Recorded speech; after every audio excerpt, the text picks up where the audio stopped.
When a woman and her dog share a deep bond, most people call it sweetness, a nice thing, a wholesome relationship between a person and their pet, but science tells a completely different story. What actually happens inside the body, inside the brain, inside the daily lived experience of both of them, is something far more profound than most people ever stop to examine. And if you have been thinking of it as simply love, you have been underselling it in ways that might genuinely surprise you. There is one thing in particular I want you to stay for.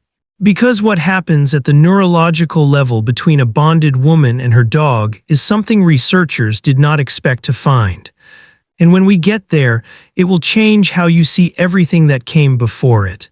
Let us start at the beginning. Her nervous system changes. Most people assume the bond is emotional, that it lives in the heart, in feeling, in warmth. But the bond lives in the body first. Research consistently shows that women in particular demonstrate heightened oxytocin responses during interaction with their bonded dogs compared to men. The same hormone that floods the brain during mother-infant bonding. The same chemistry that underlies the deepest human attachments we know. It does not trickle in slowly, it surges. And it does not require years of ownership to begin. It begins the moment genuine attachment forms. Her cortisol drops, her blood pressure follows. Her breathing slows and deepens without her ever deciding to let it. She did not relax because she chose to. Her body made that decision the moment her dog entered the room. That is not sentiment, that is biology rewriting her baseline. The dog begins to study her. This is where most people miss something critical. The bond is never one-directional. From the dog's side, something equally extraordinary begins to happen. Once a dog identifies a woman as their primary attachment figure, they begin building what behavioral researchers describe as a detailed internal map of her.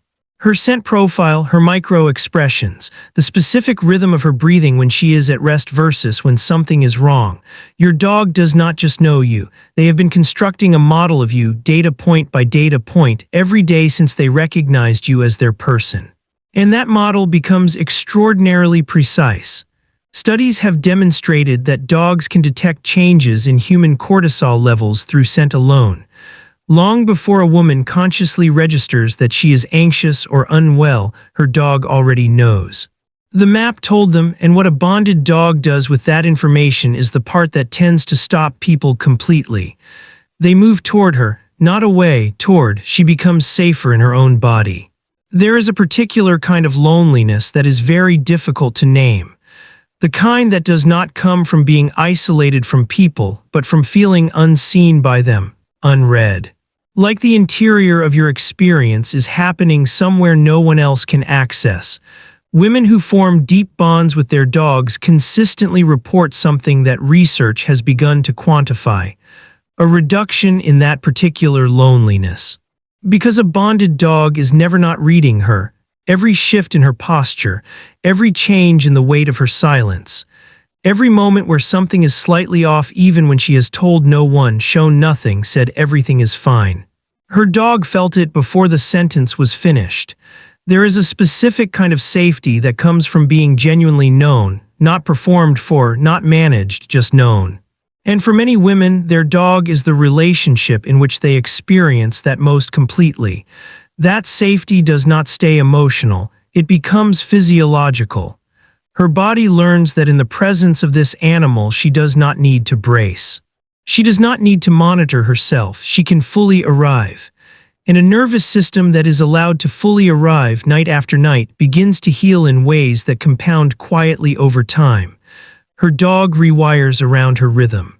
Dogs are naturally crepuscular, dawn and dusk. That is their biological clock. Thousands of years of evolution built them for those hours, and yet a deeply bonded dog abandons that clock entirely.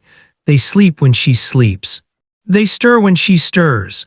They begin anticipating her alarm, her morning routine, the particular sequence of movements that means she is winding down for the night before she has completed a single one of them. This is not training. Training explains a behavior you deliberately reinforced. This is something else. This is devotion expressed through attention sustained over months and years until her rhythm became theirs. An internal clock shaped by thousands of years of evolution bending itself around one woman's daily life, not because it was instructed to, because she became the most important variable in the environment. The bond creates a feedback loop neither of them can exit. Here is the part the researchers did not expect. In 2015, a study published in the journal Science found that when bonded dogs and their owners gazed into each other's eyes, both showed a significant rise in oxytocin. Both simultaneously, the same chemical loop that bonds a mother to her newborn child, activated by eye contact between a woman and her dog. But here is what makes it a feedback loop rather than a single event.